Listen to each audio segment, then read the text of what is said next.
재정의 감이 17번입니다. 동업을 피해라라고 말하고 있습니다. 동업하지 말래요. 동업하면 안 된다고 성경은 말해주겠습니다. 성경 말씀에 깨어 믿음에 굳게 서서 남자답게 강건하여라라고 하는 말씀입니다. 다니엘은 메소포타미아 문명에서 가장 역사상 가장 영향력 있는 정치 참모입니다.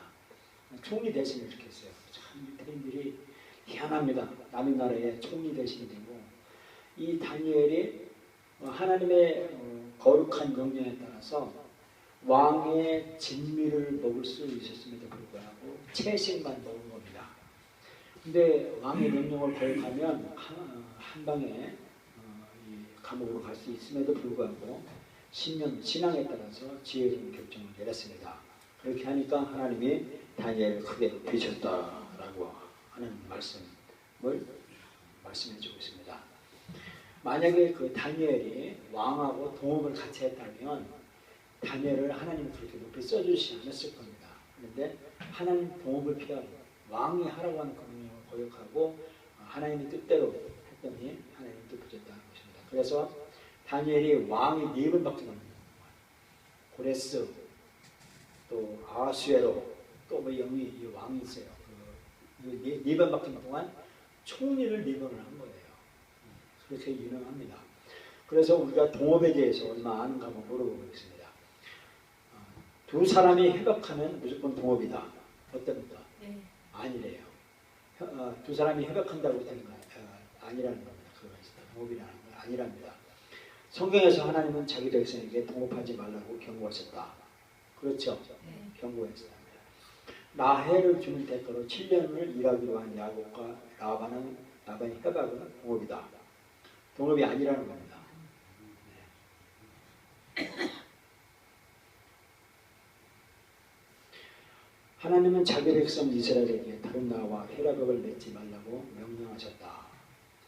아니래요. 솔로몬 히람 왕이 함께 성전을 건축하기로 한 협약은 동업이다. 아니랍니다. 5번이요. 5번이요. 솔로몬 아니랍니다. 6번. 솔로몬이 이집트 왕 바로의 딸과 결혼한 일은 바로와 동업한 셈이다. 그렇다는 겁니다. 야곱은 결혼한 뒤에 라반과 사업 관계를 맺을 때 동업을 피했다. 아니랍니다. 동업은 맺기가 어렵지 끝내기가 쉽다. 아니랍니다. 끝내기가 상당히 어렵답니다. 회사의 직원이 되면 동업자가 된 격이다. 아니래요. 하나님은 근본이 다른 사람과는 동업하지 말라고 경고하십니다. 그렇답니다. 백상도 맞들면 낫다는 속담처럼 동업은 유익하다. 아니랍니다. 사장과 직원으로 일하기보다 동업자가 되면 대개 마음 상하는 일이 줄기도 한다. 아니랍니다. 가족끼리는 동업해도 된다. 그래도 아니랍니다. 돈만 빌려줘도 사실은 동업이다. 아니라는 거예요. 주식을 사면 그 회사가 동업하는 셈이다. 동업하는 셈이래요. 주식을 사면.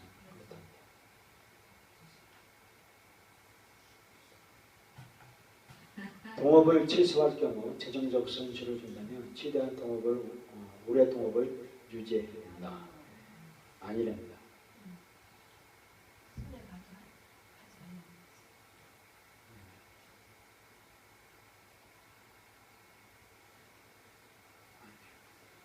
동업을 끝내려면 동업자의 허락을 받아야 아까 손해를 감수해야 된다. 예, 그렇답니다. 동등한 동업은 상호 점검과 균형을 통해 유익한 결과를 낳는다. 아니랍니다. 그리스도인은 그리스도인과만 동업해야 된다. 아니랍니다. 동업이 틀어지면 무엇보다 경제적 손실이 제일 크다. 아니랍니다.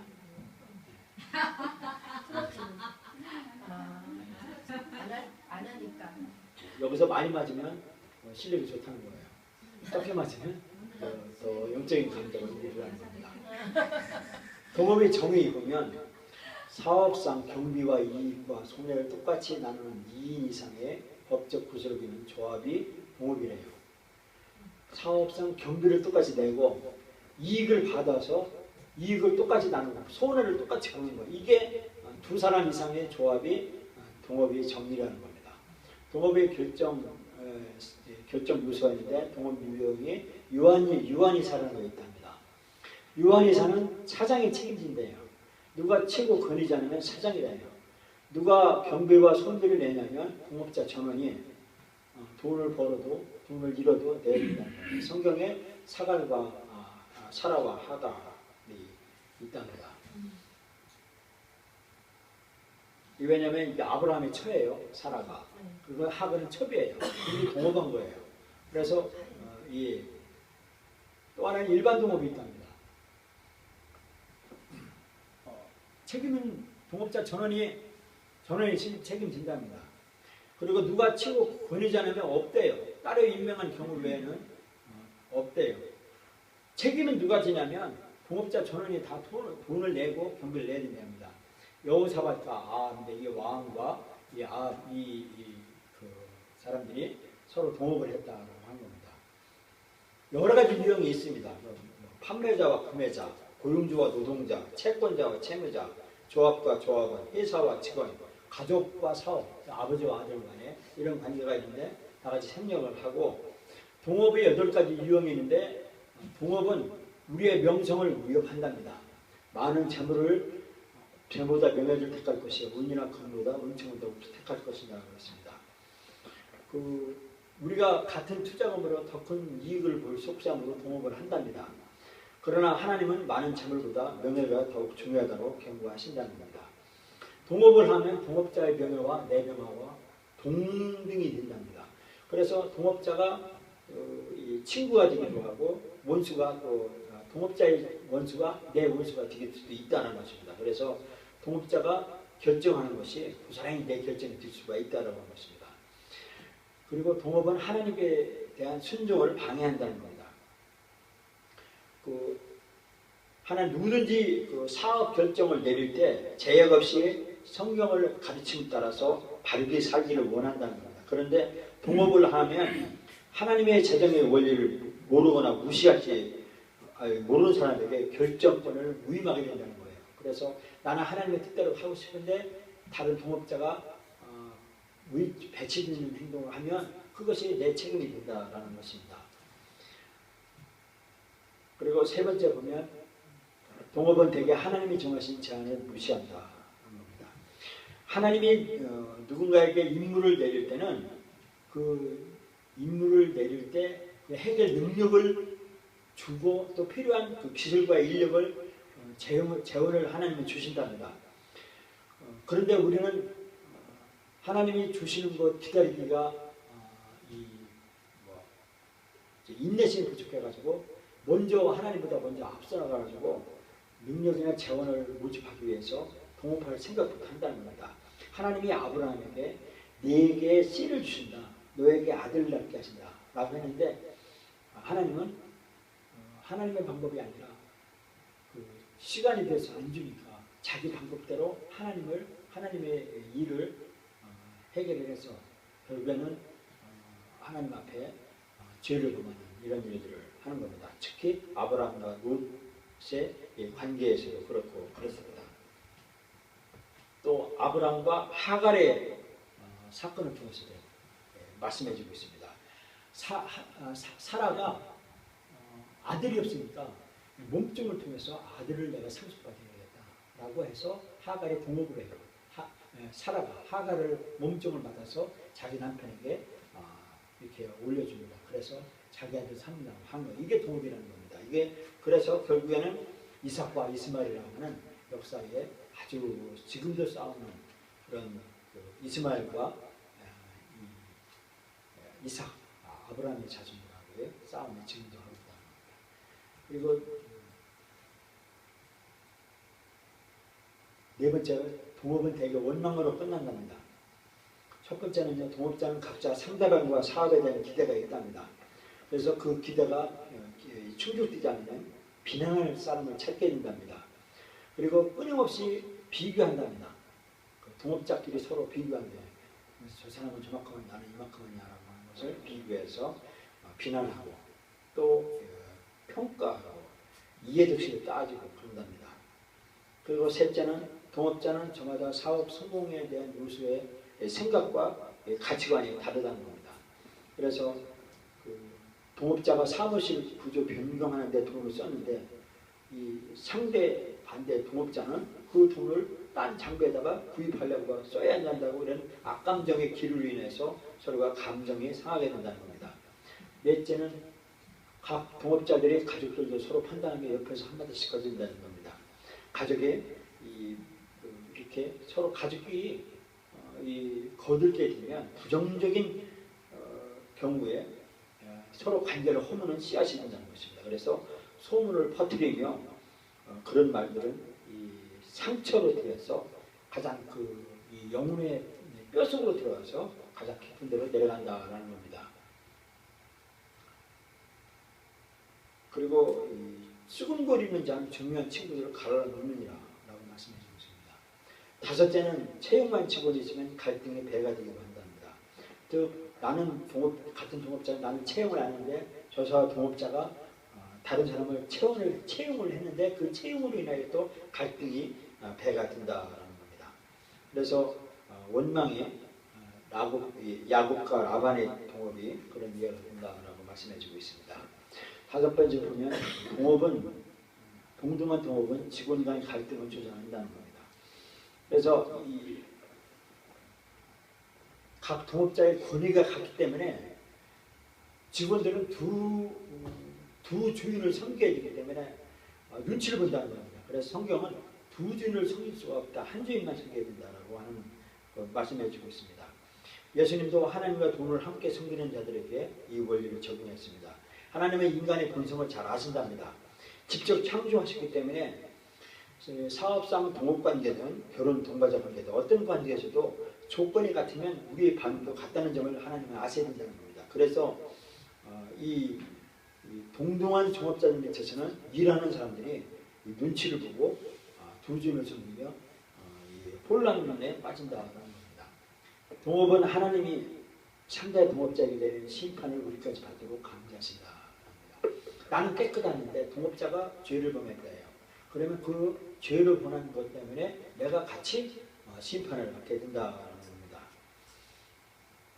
그 이유가 여우사업과 말씀하신다. 또 다른 불간의 동업은 성경 말씀을 어기는 일이라는 것입니다. 하나님의 기본 원리는 서로 연합할 때 조롭게 공존해야 된다는 겁니다. 한 밭에 한 씨앗을 뿌려주는데 양털 여러 가지 씨앗을 뿌리면 안 된다는 겁니다. 그리고 이 양털로 옷을 만들었으면 양털로만 이렇게 옷을 만들어야지 배실로 또 혼합하면 안 된다라고 말씀해주고 있습니다. 그래서 이 섬유로 혼합하면 경고하신다는 겁니다. 오늘날 우리도 이게 다 혼방이에요. 혼방. 뭐가 30%, 폴리에스터 70%, 다 혼방이에요. 근데 성경은 이걸 하지 말라는 겁니다.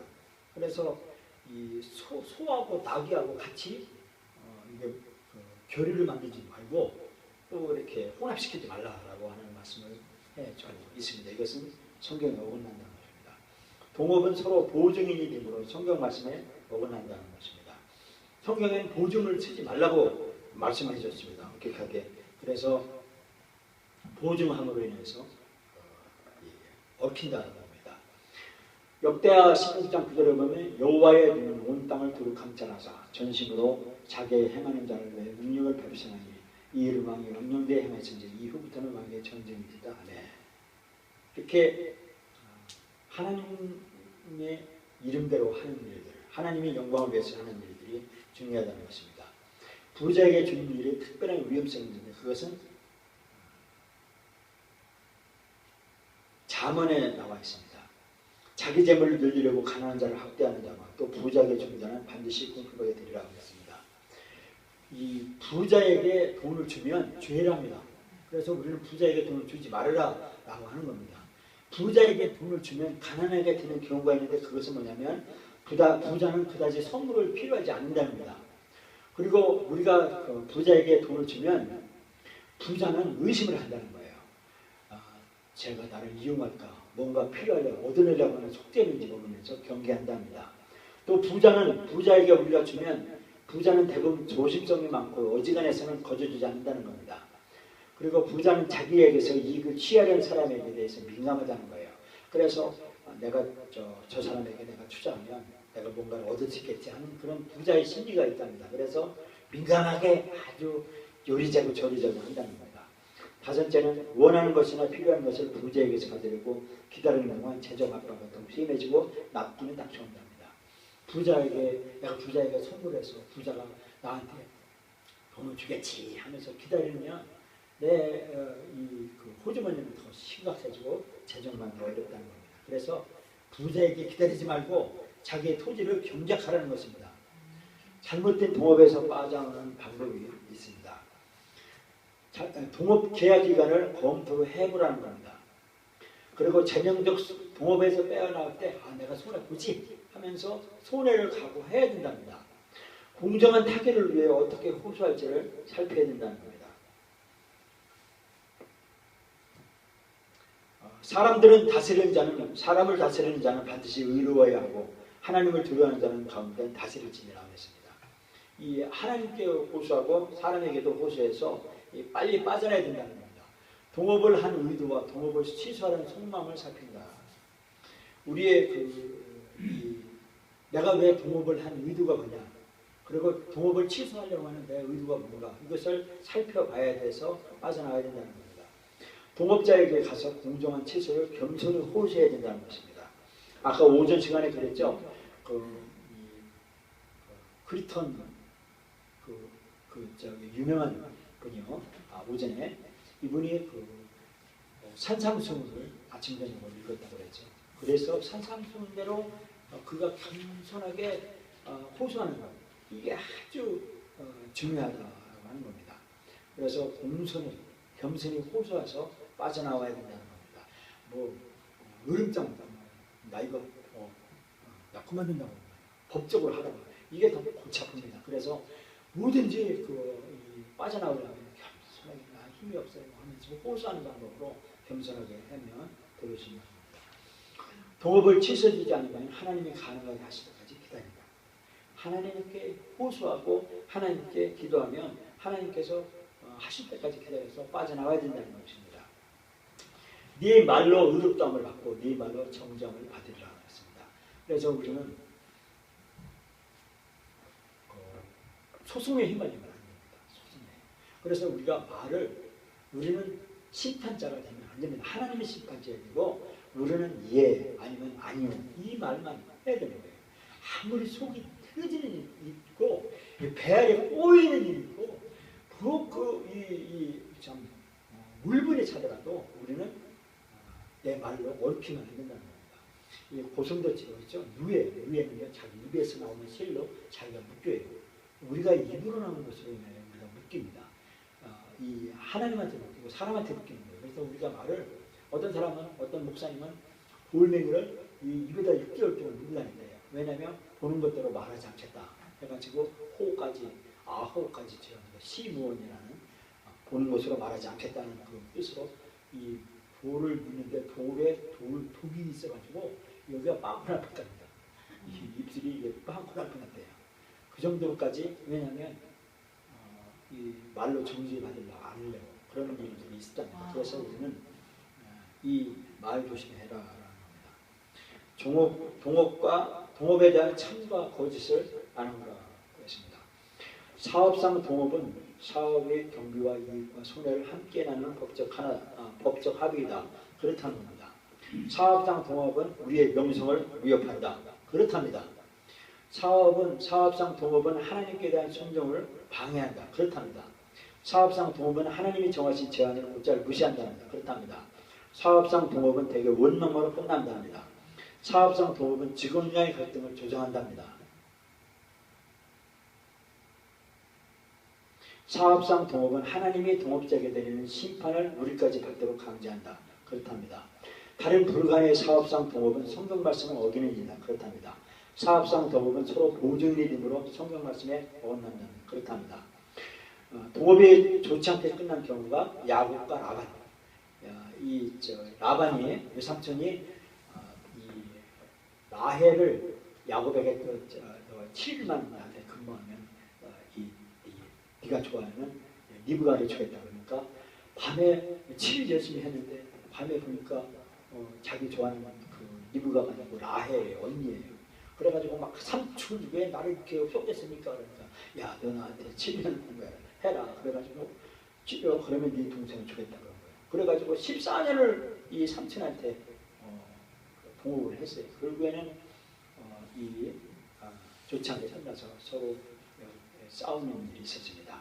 아브라함과 롯 서로 동업을 했어요. 근데요, 이 아브라함과 조카 롯이 막 서로 막 이 짐승 때문에 싸우는 거예요. 그래 결국에는 네가 동으로 가면 난 서로 가겠다. 그래서 롯이 기름진 땅으로 갔고 아브라함은 이 사막 땅으로 갔습니다. 이스라엘과 기브론 족속, 이 기브론 족속에 그 가까운데 죽지 않으려고 옷을 이 헤어진 옷을 입고 옷을 막 머리 뒤집어 쓰고서 이스라엘 백성한테 왔어요. 야, 우리는 멀리 왔는데 우리 살려주세요. 그런 거예요. 그래서 이스라엘 백성들이 언약을 맺었습니다. 나중에 알고 보니까 가까운 기브론 족속들이에요. 살려줬습니다. 여호사밧과 아합, 또 이 악한 양이에요. 아사와 베나다, 솔로몬과 바로 이런 일이 있습니다. 사업 관계를 정확히 구분하는 것, 포도인과 주인 이걸 정확히 구분했습니다. 다윗왕 그리고 이방과 교회들 보면 정확하게 구분했습니다. 충분히 설명하시죠. 빨리 하시죠. 나도 잘 몰라서 그래요. 여호사밧과 아하방이 있어요. 이 아내와 포도번에 바나바 이 장로입니다. 예루살렘 관리들은 요셉 이런 일들이 있어서 동업을 하지 말라는 겁니다. 동업을 하지 말아야 성공한다는 거예요.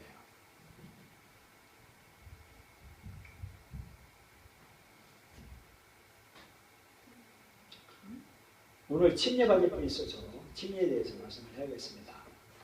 이 그림이 자세히 보면 나무예요. 그죠? 여기에 발이 있죠, 발. 그죠? 네. 자, 뒤에 그 침례 그 믿음의 단계 내가 설계를 갖다 놨는데 한 번씩 보세요. 여기에 그 예수님이에요. 예수님이 못 박혔어요. 그죠? 여기 흑인이 있어요. 흑인. 그죠? 흑인 손에 뭐가 있어요? 뭐가 들려있어요? 망치가 들려있습니다. 예, 거기 뒤에 있어요. 네. 그리고 여기에 뭐가 있어요? 이게 뭐예요? 망치. 여기에 뭐예요? 못입니다. 여기는 이 아프리카 흑인, 여기는 저기 그 에스파냐인, 여기는 저기 인종이 뭐냐면 유럽인이에요. 이건 동양인이에요. 그죠? 5대 전 인류가 이렇게 예수님을 여기도 이 아주머니가 망치들이 있죠. 그죠? 이게 뭐냐면 이 아주머니가 예수님을 못 박은 거예요. 그죠? 못 박고 표정이 어때요? 전부 다. 표정이요. 이 사람들 슬프고 이 사람들 울고 있고 이 사람은 경악하고 있고 울고 있어요. 그죠? 이게 무슨 뜻이냐면 이 사람들이 예수님을 못 박은 거예요. 못 박고 울고 있는 거예요. 그래서 이것을 무엇을 표현하면 내가 예수님을 못 박은 거예요. 못 박고 울고 있는 거예요. 이것을 표현하고 있는 겁니다. 자, 우리가 예수를 믿는 것은 뭐냐면 모든 것을 버리고 나는 오직 주님만을 믿습니다. 모든 것을 버리고 나는 오직 주님만을 믿겠습니다. 이거 뭐냐면 forsaking, 버린다는 거예요. 모든 것을, 모든 것을 버리고 하나님이 세상을 이처럼 사랑하사 나는 그리스도께서 우리 죄를 위하여 죽으시고 나는 트러스트 믿습니다. 내가 만일 내 입으로 예수를 주로 시인하며 또 하나님께서 그를 죽은 자 가운데서 살리신 것을 내 마음에 믿으면 구원을 얻으리니 주님만을 믿을 수 있습니다. forsaking or I trusting F-A-I-T-H 믿음을 말하는 겁니다. 이게 믿음은 나를 버리고 믿음이라는 것은 나의 모든 것을 버리고 예수님을 믿습니다 라고 하는 겁니다. 뭐냐면 예수님은 당신을 대신해 십자가에 죽으심을 부끄러워하지 않으셨다는 거예요. 예수님이 내 부끄러운 죄를 대신해서 십자가에 죽는 것을 부끄러워하지 않으셨어요. 여기 보면 누구든지 예수님을 믿는 자는 부끄러움을 당하지 아니하리라. 로마서 10장 11절에 있어요. 예수님을 믿으면 부끄러움을 당하지 않는다는 거예요. 김한나. 예수님을 믿으면 부끄러움을 않는다는 거예요. 당신은 삶을 주님께 맡기고 멋진 믿음의 여정을 시작할 수 있습니다. 당신은 영접기도했습니다. 따라서 하겠습니다. 여기서 봅니다. 자, 시작. 주 예수님, 주님께서 나의 죄를 지시고 십자가에서 돌아가신 것과 무덤에서 다시 살아나신 것을 믿습니다. 이제 저의 죄를 사하시고 저의 영혼을 구하여 주시옵소서. 아멘. 자, 우리가 예수님을 영접 기도로 이렇게 했습니다. 마가복음 8장 38절에 누구든지 이 음란하고 죄 많은 세대에서 나와 내 말을 부끄러워하면 인자도 아버지의 영광으로 거룩한 천사들과 함께 올 그때 그 사람을 부끄러워하리라. 예수님을 부끄러워하면 예수님도 우리를 부끄러워한답니다. 마태복음 10장 32절 33절에 보면 누구든지 사람 앞에서 나를 시인하면 나도 하늘에 계신 내 아버지 앞에서 저를 시인할 것이요 누구든지 사람 앞에서 나를 부인하면 나도 하늘에 계신 내 아버지 앞에서 저를 부인하리라 그랬습니다.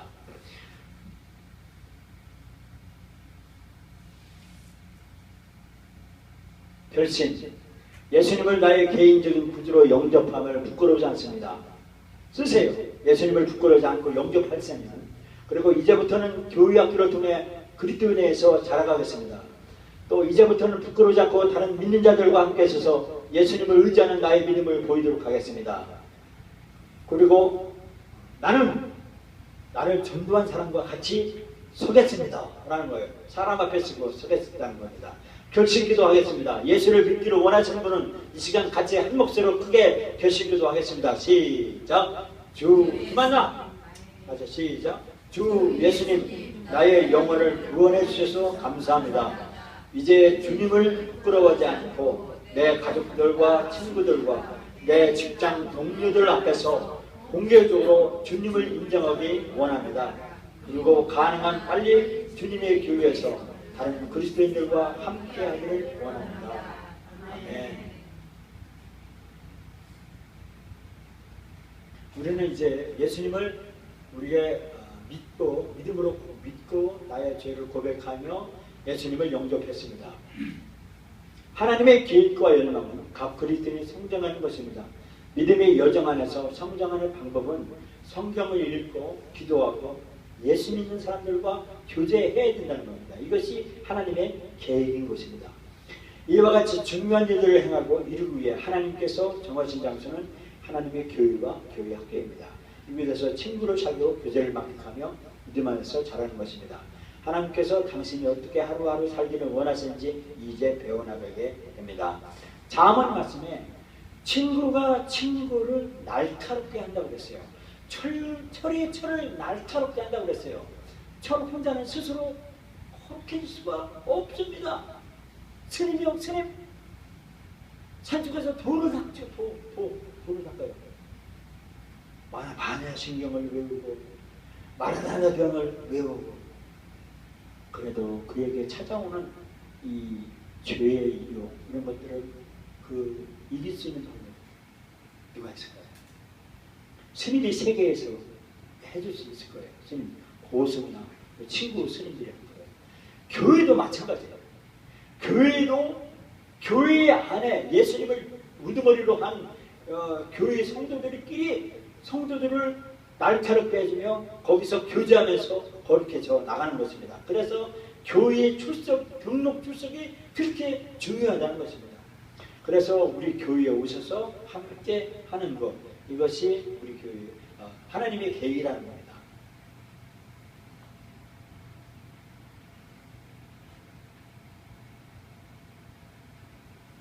자, 우리가 예수님을 영접했어요.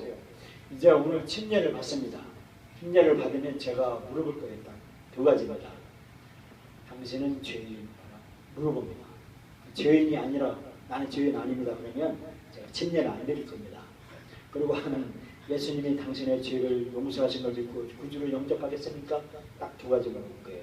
그러면 영접하겠다 그러시면 영접한 것을 고백하면 예수님이 나의 죄인을 고백하면 제가 침례를 드릴 거예요. 두 가지 딱 물어볼 겁니다. 자, 침례 이게 뭔가요? 예수님을 구주로 영접하였다면 예수님을 따르는 첫 번째 순종이 침례라는 겁니다. 예수님께서도 침례를 받으셨어요. 하나님이 침례를 받으셨다니까요. 우리에게 모본을 보이셨어요.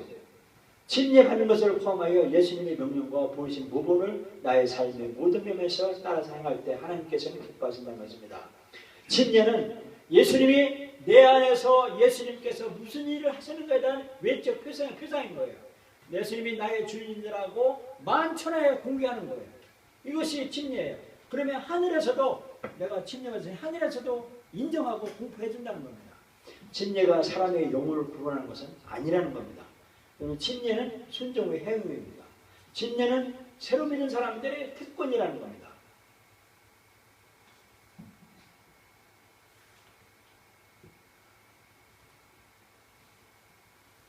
이게 지금 오작동을 이렇게 잡고요.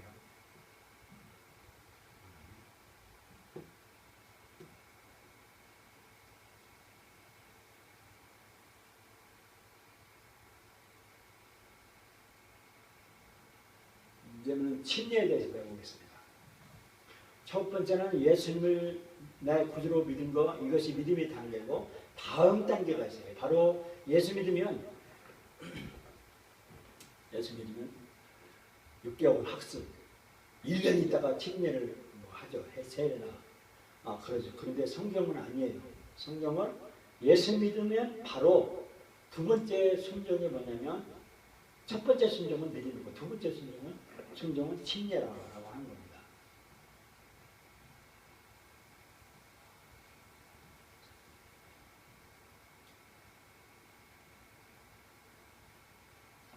침례는 내가 예수님을 부끄러워하지 않는다는 것을 바로 보일 수 있는 아름다운 방법이라는 겁니다. 침례는 예수님을 부끄러워하지 않는다는 것을 만천에 나타낸다는 것입니다. 누구든지 사람 앞에서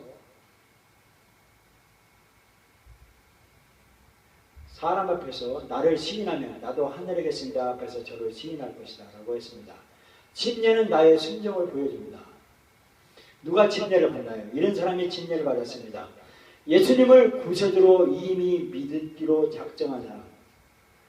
침례는 예수님께서 나를 위하여 하신 일에 대한 상징이며 예수님을 향한 나의 순종을 표현하는 것을 아는 사람.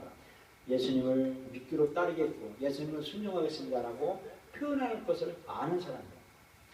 예수님이 가신 길을 따라가는 것이 부끄럽지 않은 것 사람. 예수님이 간 길을 내가 따라가야겠다고 이것을 부끄러워하지 않는 사람, 이 사람이 침례를 받는다는 겁니다. 왜 침례를 받나요? 예수님을 따르는 모든 사람들은 침례를 다 받아야 됩니다. 그 이유는 예수님의 명령이기 때문입니다. 마태복음 28장 19절에 그러므로 너희는 가서 모든 족속으로 제자를 삼아 아버지 아들과 성령의 이름으로 침례를 주라고 했습니다. 두 번째는 침례는 순종이기 때문입니다. 예수님께서 먼저 모범을 보이셨습니다. 예수님이 침례를 받으셨습니다. 침례를 받는 것이 예수님의 명령을 따르는 순종의 표시라는 거예요. 순종의 표시라는 겁니다. 세 번째는 침례는 지난 나의 삶에서 벗어나 그리스도와 함께 새로운 삶을 시작하는 모습이기 때문에 침례를 받아야 되는 겁니다.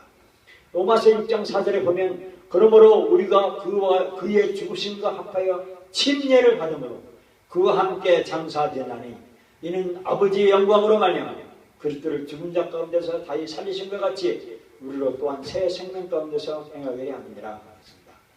침례는 신약시대의 공개적 믿음의 선포입니다. 사도행전 2장 41절에 예수님에 관한 그 말을 받는 사람들을 침례를 받으네 라고 사도행전에서 말씀해 주고 있습니다.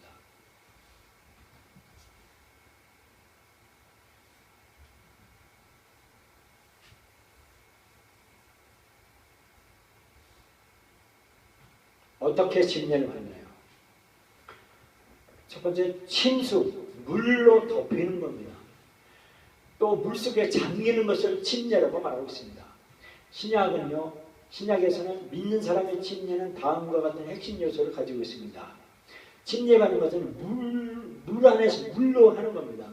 물이 하나님의 말씀이라기도 했어요. 물과 성령을 거듭나지 않으면 아는 날아갈 수 없다고 한 것처럼 물은 하나님의 말씀을 표현합니다. 그래서 그 물, 그리고 또 많은 물, 또 사도행전 8장 38절에 가면 물속으로 들어가, 또 그리고 물속에 잠기는 것, 로마서 6장 4절과 골로새서 2장 10절이고, 물 위로 다시 일어나는 것, 이것을 말합니다. 그리고 물 바깥으로 나가는 것, 이게 침례라고 말합니다. 제가 어릴 때요, 친구들끼리 장난하면요, 이 여름에 그 냇가에서 목욕하면요, 물가에서 미역이라고 해요. 목욕하면요, 친구들이 이렇게 열여와가지고 막 우리를 사지를 집어서 막 물에다 집어 던지고 그랬어요. 그리고 물 먹인다고 해서 물에다 막 집어넣고 그랬습니다. 그냥 장난을 했어요. 그리고 뭐 골프 치면요, 이 골프 우승층은요, 물속에다 집어 던지죠. 우승한 자를요. 이것처럼 그런 그 유행도 있지만 어쨌든 물속으로 잠기는 것을 침례라고 했습니다. 물속으로 잠긴 몸만이 예수님의 죽음과 장사님을 나타내는 겁니다. 반드시 그렇게 한 후에야 새로운 삶으로 다시 일어난다는 것을 상징하는 것입니다. 물에 잠기는 것은 필수인가요? 순종을 위해서는 필수라는 거예요. 그런데 구원은 아니라는 겁니다. 그러면 예수 믿고서 병 들었어요. 병 들어가지고 막 중환자실에 있어요. 그러면 이 사람은 침례를 받아야 되는 거예요. 그러면 침례를 못 받고 죽었네요? 그럼 이 사람 지옥 갔을까요? 아니에요. 천국 갔다는 겁니다. 구원을 받는 것은 침례는 필수가 아니라는 겁니다. 그러나 순종하기 위해서는 맞다는 겁니다.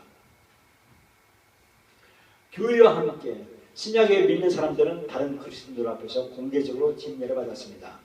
오늘날 믿는 사람들도 대부분 자신이 침례를 받는 일에 교회의 일원이 됩니다.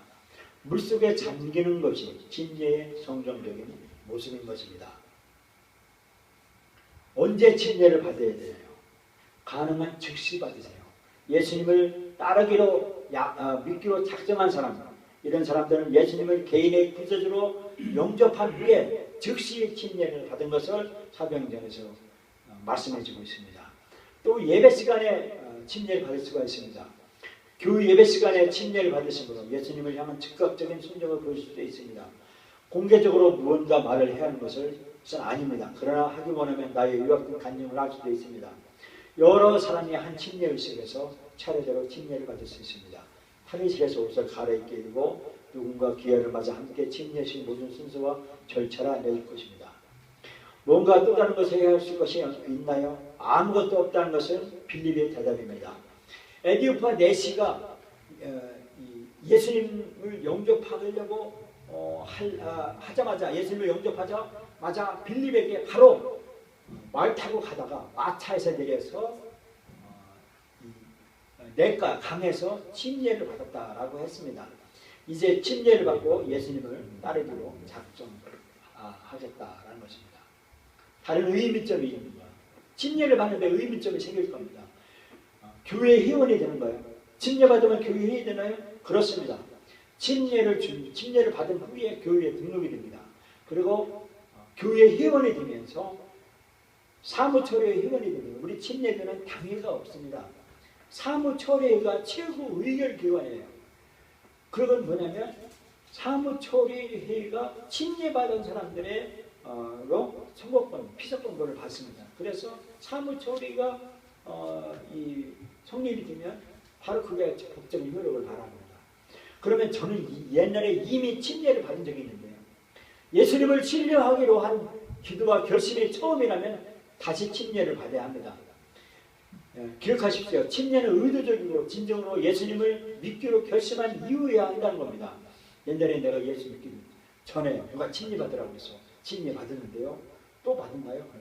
아니라는 거예요. 받아야 된다는 겁니다. 왜냐하면 예수님을 나의 구주로 영접하겠습니다 라고는 의도적으로 예수님을 믿기로 결심한 후에 침례를 받아야 된다는 겁니다. 저는 옛날에 세례 받았는데요. 많은 사람들이 이런 상황을 가지고 있어요. 침례, 세례 받았다 이거 나 세례 받았는데. 근데 침례는 성경의 모습과 이유를 발견해 나가면 예수님과 그를 따르는 많은 사람들이 침례를 받은 것처럼 기쁜 마음으로 침례를 받게 될 것이라는 겁니다. 저는 옛날에 유아세례 받았는데요. 유아세례는 가족들의 유아를 향한 기쁨과 관심과 사랑에서 빌었던 것입니다. 그러나 유아는 구원의 진리를 이해하고 결심하고 영접하고 신뢰할 수 있는 능력이 있는 사람이 아닙니다. 그래서 유아 세례는 인정하지 않습니다. 성경적인 침례는 언제나 예수님을 나의 주와 구원자로 믿고 영접하는 자, 의도적이고 내가 자각적으로 그리고 능동적으로 내가 결심한 후에 이루어지는 것이 바로 침례라는 것입니다. 침례로 받기를 따르고 결심하는 여러분과 되길 바랍니다. 이것이 믿음의 다음 단계인 침례인 것입니다. 그래서 오늘 침례를 받기를 원하는 분들은 자신이 의도적이고 능동적으로 그리고 역동적으로 자기가 주도적으로 예수님을 주인으로 모시겠습니다라고 고백을 하시는 침례를 드리도록 하겠습니다. 기도하시겠습니다.